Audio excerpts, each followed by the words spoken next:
feel like you don't always remember like the good things that happen. You'll always like remember like the things that are like, oh, easy, smooth, like a whole year of my life, nothing bad happened. Like those are not the really years that you remember and you're learning from.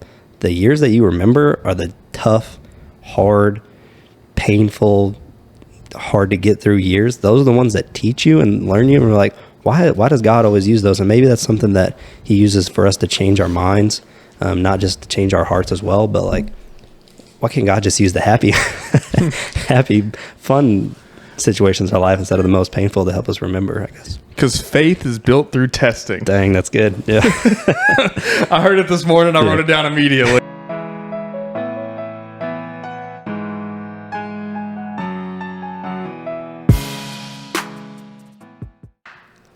What's up? Welcome back to the Pointman podcast. My name's Zach. I'm here with Luke. What's up?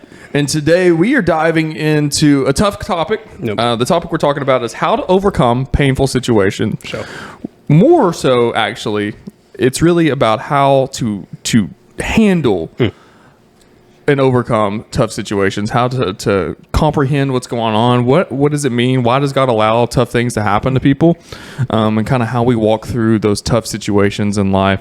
And we're going to do that in 3 points. We're going to talk about 3 specific things as we walk through this episode about ways in which God works in us and the way that we can understand and overcome the obstacles and pain that come up in our life. Right. And so I'm just going to dive right in. Let's do it. To when we start today. And the first thing we're going to talk about is how God heals. God heals. And when we look at Psalms 147 verse 3, he says, he heals the brokenhearted and binds up their wounds. God doesn't leave us stranded in our pain. Nope.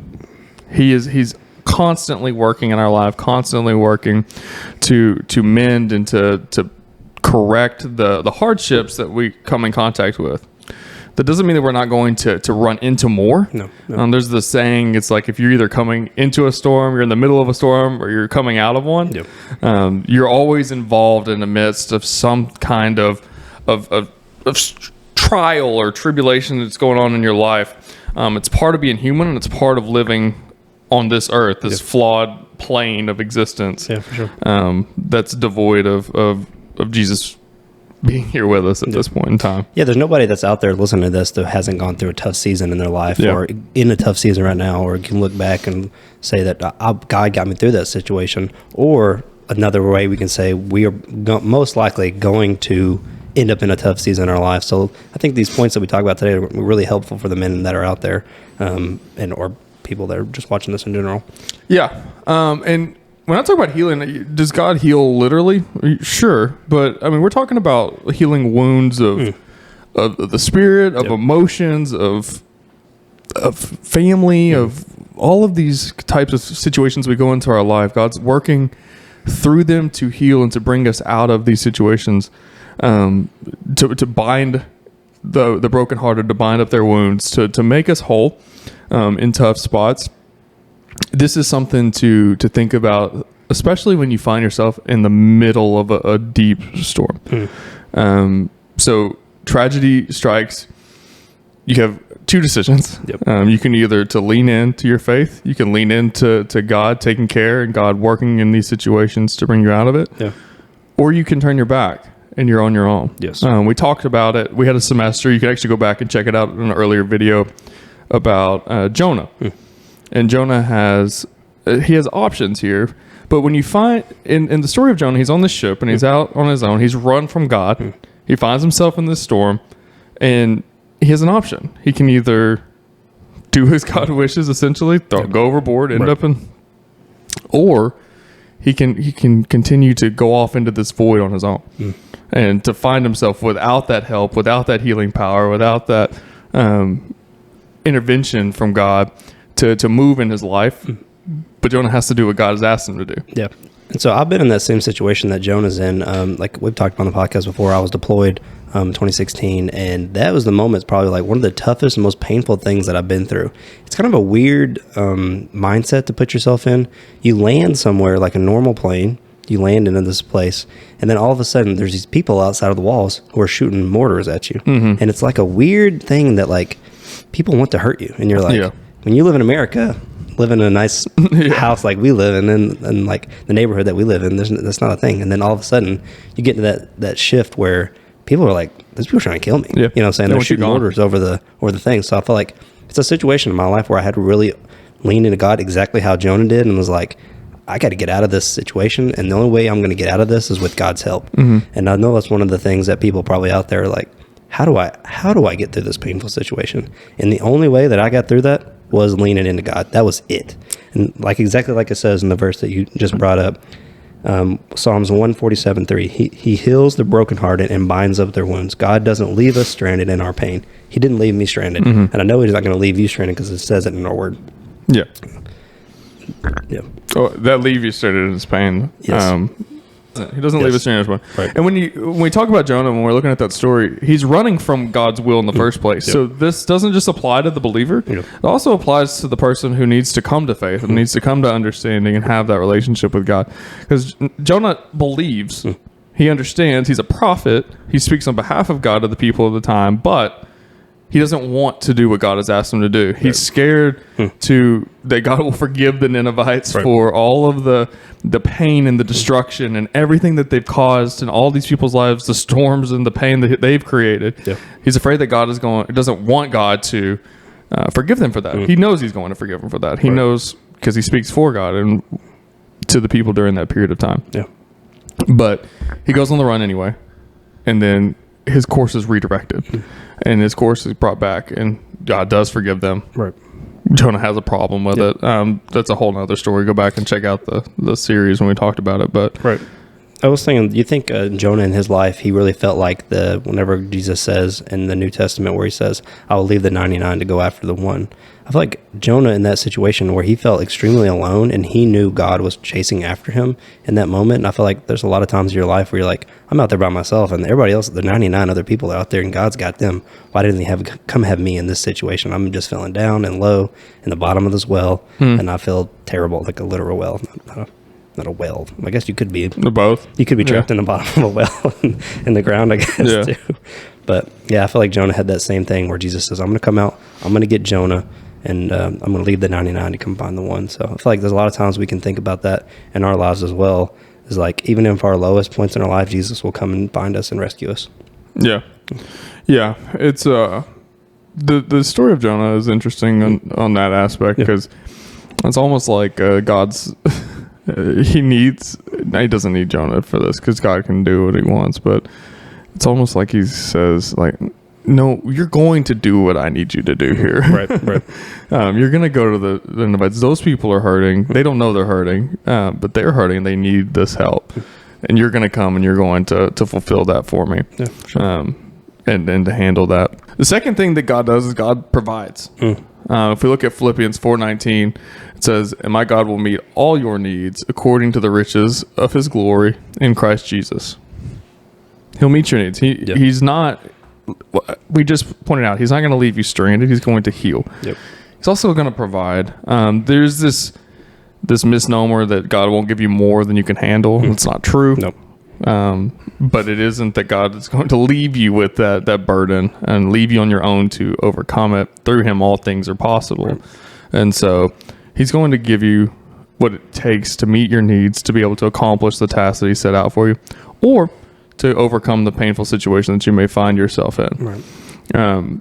We've talked briefly about it before, but I had a daughter who passed away, and when we were in the hospital, this is a time where this type of thing, I had an option. We had options to be upset and mad, or we could just understand that there was a movement here. There was some reason why that this was occurring. People who want to debate faith all the time will use why does God allow or bad things to happen to good people or to children, or we don't know. We're going to get to that in a minute. Right. We don't really know why that happens. But he's going to give you what you need to overcome these tough situations, going to help to heal the wounds that occur from these situations. He's not going to leave you alone. He's always with you. That's one of the great things about having a relationship with Jesus is that you're never alone again. You've always got that person there with you. You've always got that being with you who can help you overcome, help you heal, help you grow, all of these things. God's going to provide. He's going to provide what you need in those moments. Yep. What I was going to say is, like, when you're going through a tough season in your life, and I've gone through a lot as well. I don't know if I have the the brevity as you do because of the situation that happened with your daughter. I don't think I've ever gone through anything that painful in my life. Not that I know of, at least. But there is a certain spots in your life where I feel like God will kind of like, maybe he'll strip down the parts of you that you think or you're holding on to that can keep you safe and protected. And then all of a sudden God's like, hey, I need this to happen in your life so you can have faith in me and that you can put all your trust in me. And that, because I like when I've been in those scenarios in my life where it's the most painful, most rough situations and times in my life, God's like, take all that stuff that you're holding on to and it's doing you nothing. You can't do anything with those. Like, my money's going to save me. My job's going to save me. My relationship's going to save me. God's like, those cannot save you through this painful situation. You're like, man, I'm in agony. I got to strip off everything and lean on to what I need to lean on to. And that needs to be Jesus every time. Because if it's not, it's going to pull you down. It's going to pull you away from your direction that you need to go. And you don't hold on to those things that you think are going to keep you safe, because they won't. Yeah. And that moment, I've said this before about it. I mean, that changed the trajectory of everything in my life. For sure. Yeah. Because of what you say, up to that point, whether you can control a lot of things in your life, you can make decisions that change the course of your life for really no reason. Like, it's very easy to do so until you can't. Until you literally cannot do anything. You can't pay enough money. You can't talk to enough people. There's nothing you can do. You're just stuck. Right. And you have two options. I mean, it's either lean into him or turn your back on him. I mean, that's that hopelessness you feel. And I think societally, part of the problem a lot of times is that people, they want to take all these pieces of faith of their relationship, of what it means to have a relationship with God, and they want to critique and they want to nitpick and they want to argue and they want to fight back. They want to have this autonomy to do whatever they want to do and to be whoever they want to be, and they don't want faith and religion and Christianity to burden them. But what they forget is that when the world crushes them, when it comes down, they're on their own. Which, in this conversation that we're having, we're not on our own. That's the biggest piece. And in those moments when you're stripped of everything and you can't make the decision, you can't change anything on your own. You have to believe that God will work. He will provide. He will heal. He will, and for whatever reason, I'm just going to jump to the third point. It's for God's glory. That whatever happens, good or bad, there's a divine purpose outside of what we can understand and conceive. And so, I mean, we look at Romans 8:28, which honestly, lately, it feels like a verse like, I can do all things. It's like one of those verses that everybody says now. It's like it happens all. I hear it and see it all the time. But and we know that for all those who love God, all things work together for good for those who are called according to his purpose. I actually said it right, but I wrote it down wrong this time. Yeah, you said it right. I wrote it down wrong. But there's a couple things in that verse. One, it's all things work for the good of him. It's by his purpose, for his purpose, the glory of God. All things work in that direction. For those who love him and are called according to his purpose. It's not for everybody. And so when you are separated from him, when you don't have that relationship with him, when you don't love him, when you're not called according to his purpose, it's not there in the same way. No, negative. And I love that you bring up this verse on this spot, because I have story and a half to tell about this spot. Did I tell you about that night that I was throwing up and I was quoting this verse? No. I tell you about that. So I got like really bad food poisoning. This was like a month, 2-3 months ago, something like that. And it was like in the middle of the night. And I feel like always the worst situations where you're like, I'm going to be throwing up all night. You know it, because I've had food poisoning 3 times in my life. You ever had food poisoning? I thought I can think of. It's horrible. It's absolutely horrible. You throw up for about like 4 hours straight, and then like every 2 hours for like the next like 12 hours. Horrible. Anyway, so that night that you actually talked about this on like a podcast a couple months ago, Romans 8:28, and we know that all things work for those of the good who are called to according to his purpose. I jack it up every time. Anyway, I had to memorize it because I was throwing up every hour, and I was just reading that verse over and over and over and over again. But I feel like God wanted me in that situation God wanted me to lean into him and know that he's going to get me through that. I know that's like not really a low point, but it was a bad night for me. It's always a bad night. Yeah, it doesn't always have to be this like grand tragedy in your life. Some people some people are hard-headed. Right, like, no doubt. I'm a hard-headed person. It took a major tragedy in my life to like reorder and reassign the priorities of my life. Yeah. It doesn't take that for everybody. No. That's not, I didn't mean to cut you off, but there was a guy in one of my prayer groups or community groups or something. He asked, can you have that change without a grand tragedy occurring in your life? Yes. Yep. Like, yes, it doesn't have, you don't have to hit rock bottom to understand what the top of the mountain looks like. Yep. Like we can understand it without it. Yep. And for some people, it may take a minor tragedy. It's like, you didn't come to your faith the night that you had food poisoning, but this verse was something that was important to you in that moment. Yes. That was still a tragedy for you in that life. It was still a tough thing you had to get through in that verse, and understanding that there was a reason behind it. Yeah. Work through that. I feel like a mind shift changes when like we know that God causes everything to work together for the good of those who love God and are called according to his purpose for them. And so I feel like if you get in that mindset of like any situation that's happening in my life, I can learn from it and be better because of it. I feel like it's a good, useful tool. There was another low point that I had really in my life. I'm not really ready to talk about it, but it was a really low point that I had in my life, and something that happened to me that it wasn't caused because it randomly happened or because someone else did it to me. It was because of what I did and decisions that I made to put myself in that situation. Should have never been there. Made a decision that I shouldn't have. Super low point in my life. God used that moment to change something inside of me, exactly like you were just saying. Change something inside of me, and he allowed that opportunity after I had learned from that tough situation to like, I'm going to give you another opportunity that's going to be better because of that, because of what you learned. He was never going to give me that better opportunity that I had in the future if I did not learn what I learned during that very low point in my life. And God said, okay, if you learn it, I'm going to let you have that nicer, better thing in your life if you can learn from this tough low point that you're getting yourself through. It's like that idea that he's not going to bless you with more if you can't handle where you're at. 100%. I think that's very much true. Yeah. But yeah, for me in that moment of tragedy, like the outcome of that was one. People ask all the time, I was like, well, are you just okay with it? Well, it's because it's not up to me. Yeah. Like we know where she went. Right.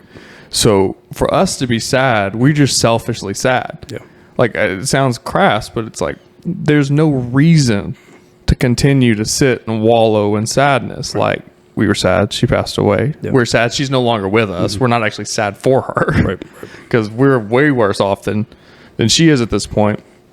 Well, we also understood immediately there was a calm of like, okay, that was for a reason, and it aligned the trajectory of our life, our entire family's life, of what we were going to live for, what we were going to do, what our purpose was, how we were going to walk that out, and answer some calls on lives even, and to do things that glorify God in ways that we hadn't intended to up until that point. It was a major movement, major shift, and her life gets to be a part of that in its own way. It's awesome. Yeah. It gets to be to reach more people and to glorify him more broadly than it may have if she had lived, to be 35. Who knows? Whatever the situation may have been. Yeah.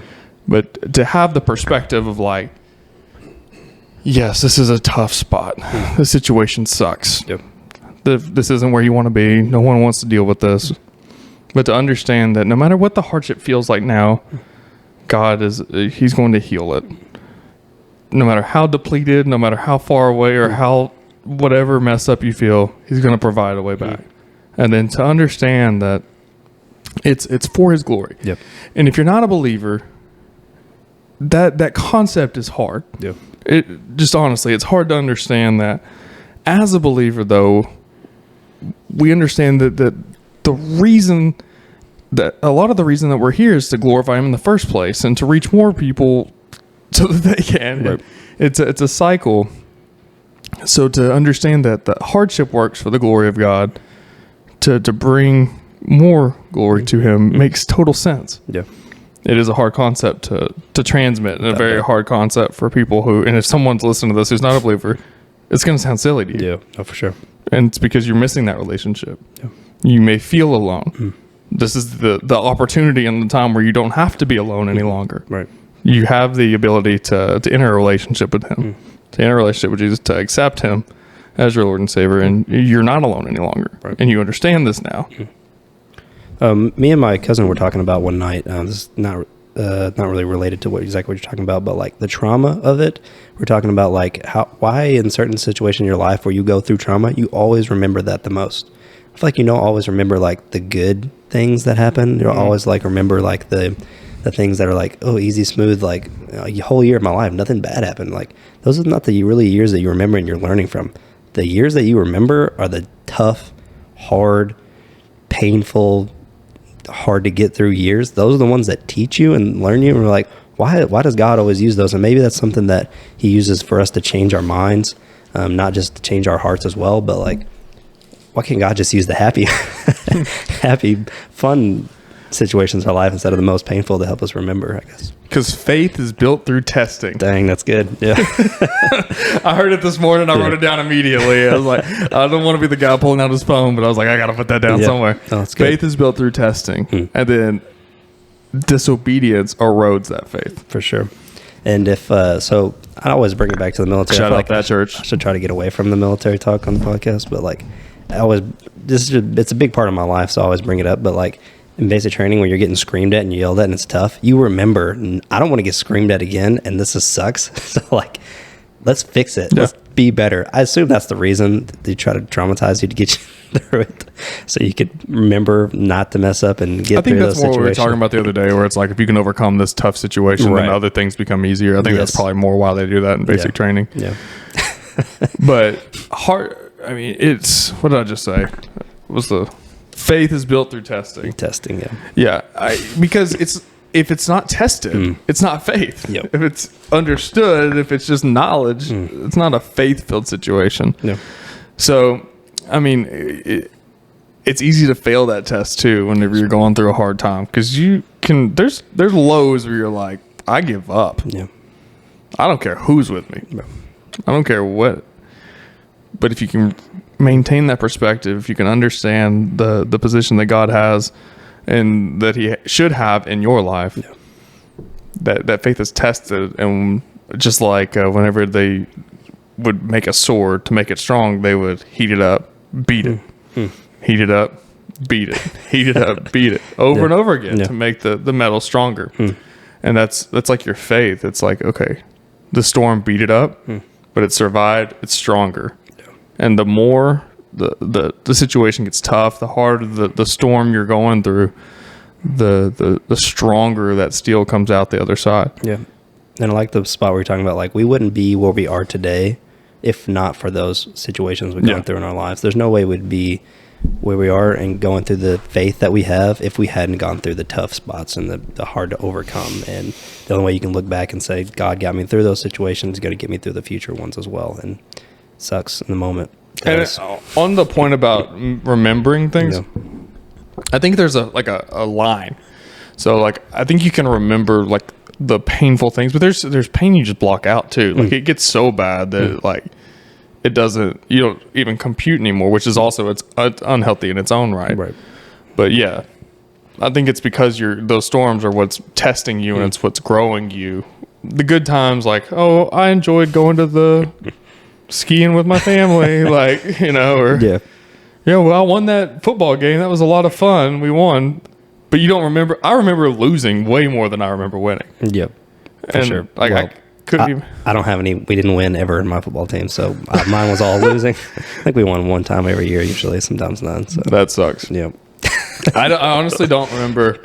I remember winning one football game and all the other games I really remember happening or the losses or like the horrendous losses. But like, I don't remember just like, oh, we were playing XYZ team. Like, I don't. It's funny. Well, it's funny you say that because if you watching this and you play for Northwest, you know what I'm talking about. But we got beat like 65-0 first game of the year.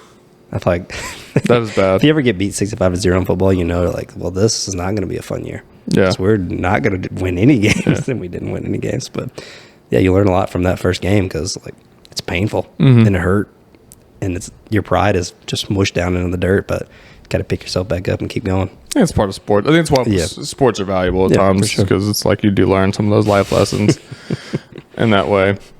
Yeah, pain. It's people like to, or people find themselves in these situations. Just the three things. Remember that God, He heals. Yes, it does. He provides, and that tough time and that hard situation is for His glory, whether it seems like it or not at this point in time. And if you find yourself in that situation now and you're like, I don't understand why these things are happening to me. I don't understand why these hardships have fallen on me. Yeah. It's okay. Yeah. Pray. Yeah. If you don't have a relationship with Jesus, let's fix that. Yeah. And there was going to be one more point I was going to add to this was we talked about it beforehand for the podcast, but like when I know I'm about to go through a tough or just a bad situation, I always bring up the Psalms 23:4. Though I walk through the valley of the shadow of death, I will fear no evil because you are with me.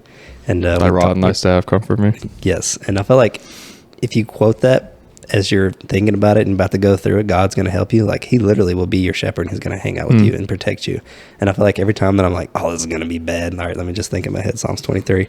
God literally delivers me from that and helps me out. So that's a verse that I can always draw back on, and it helps me. And I know God's there when I use that verse and think about it and use it and think about the song too that comes up with it. Have you ever heard the saying, or eat the toad first? I don't remember how to exactly say this. There's like a saying in like the business world where it's like when you get to work on Monday, swallow the toad first. Like do the things you don't want to do first. It's like, but it's like you're saying, it's like whenever you have to go into this tough situation, it's like understand that God is with you, but it's like sometimes just take the leap.